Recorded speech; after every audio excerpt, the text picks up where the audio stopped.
Well, here we are, episode 1. Thanks for joining us. We start the series off with answering the question, why study history? It likely surprises no one to hear that history is not the most popular subject in school. As an historian myself, when I'm asked what I do and what I teach, when I say history, most of the time people's eyes glaze over. Why? Because, as the eminent Reformation historian James Kittleson used to quip, most people consider historians to simply be bean counters. They just know names, dates, places, and events. But despite not winning a popularity contest, history courses remain a staple in terms of getting a solid education. Why is that? Why is learning history deemed so important? The key lies with the word within the word, history. History is precisely what it says.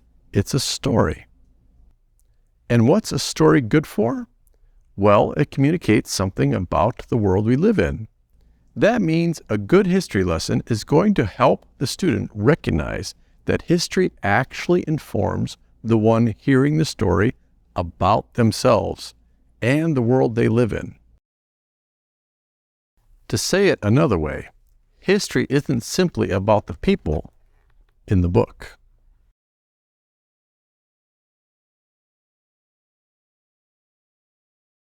A history lesson is about you. How so? It's this simple.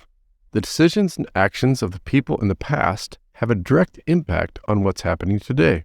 People commonly refer to this as context, and knowing the context of a person's actions and decisions can, and does, lead to genuine empathy. Let me provide an illustration that doesn't pertain to theology or church history, but had a major impact on the lives of millions of people. Following the events of 9/11, the United States invaded Iraq. In retrospect, this decision has been judged to be made on a false assumption that Iraq had a cache of weapons of mass destruction and a reputation of using them in wars and conflicts. At the time, the Vice President of the United States was Dick Cheney. His influence was instrumental in making the decision to invade Iraq. Thus, he received much of the blame for what would be a costly war for all involved. Now, let's put that decision into context. Dick Cheney was the Secretary of Defense during the first Gulf War, almost a decade earlier. During that war, the United States military discovered that Iraq had kept hidden from the world evidence of weapons of mass destruction program. Thus, Cheney knew Iraq's capability and volatility firsthand. That history and context helps one understand the way that specific decision to invade Iraq was made. And it's a very helpful illustration of the way knowing history can give us insight and empathy for the decisions and actions of people in the past. Now, to be clear, this doesn't change the verdict of the judgment historians make on the decision. But there is an ethical imperative to know the history and context of all such impactful events and decisions. In fact, our ability to look at the past and glean from it what we can may have a significant impact on what will happen in the future. Let me put it another way. If you don't know the rationale for the convictions and actions of the historical figures you claim to agree with, then your capacity to say, I believe this to be true, is hindered. In the case of church history and theology, your ability to make an assertion that will provide direction and comfort for people sitting in the pews is compromised. Sermons will be full of qualifications instead of confessions of faith that accomplish the Great Commission.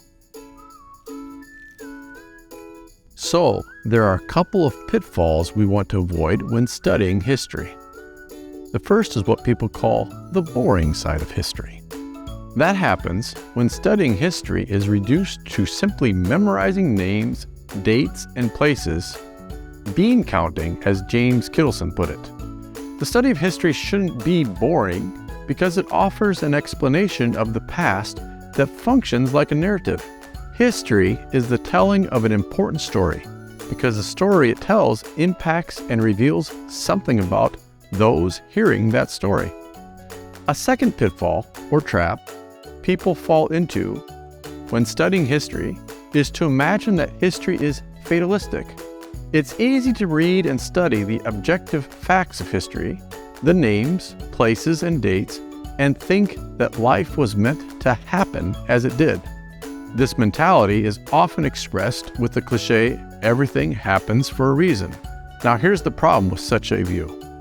If we assert that historical events occurred necessarily, then the element of choice is denied and history loses its human element. We can't lose sight of the fact that humans create history, and it's that human element that makes history interesting.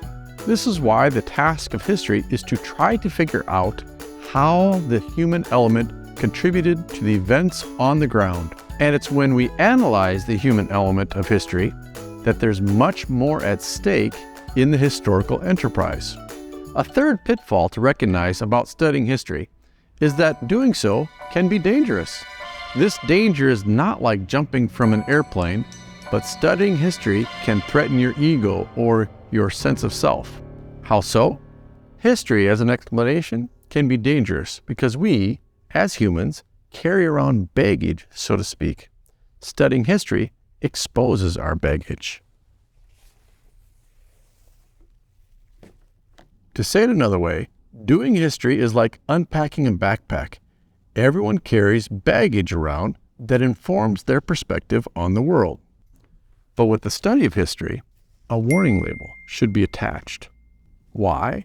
Not always do we like what we find in our backpacks. We don't like how the decisions of the people around us have shaped what we believe, what we promote, or even what we do. In fact, there will be times we encounter parts of our backpacks that we want to discard or disown. But history won't go away just because you want to discard it from your backpack. With that in mind, you can start to see how much more is at stake in studying history than you may have assumed.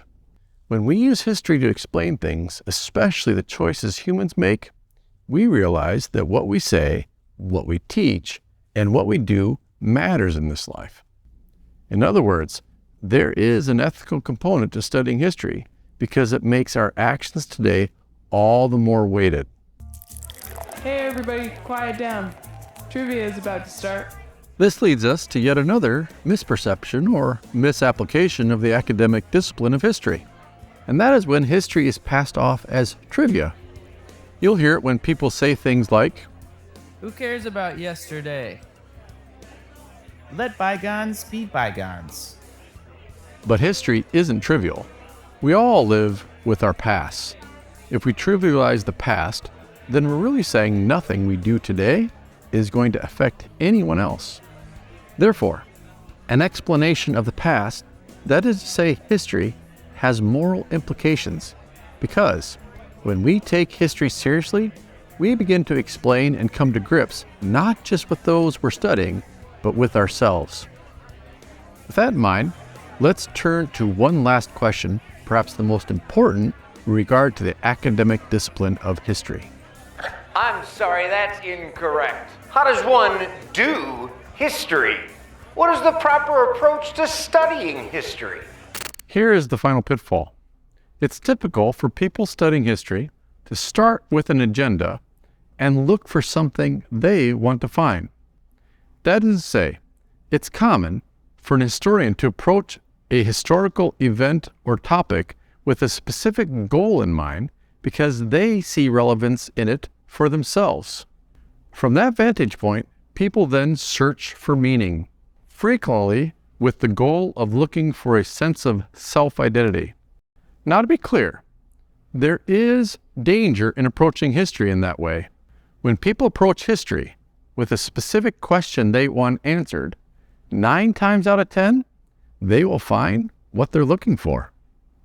But that may end up skewing the historical narrative, moving it away from the actual events as they happened in order to make them fit their own preconceived ideas. A more honest approach to history is to approach the artifacts and texts of history on their own terms. And more often than not, when an historian takes such an approach, he or she is surprised because the sources of history tell us that what we're looking for, what we're concerned about, wasn't what people at the time were looking for or were even concerned about. Now, to be clear, when studying history, the result will be finding out something about ourselves.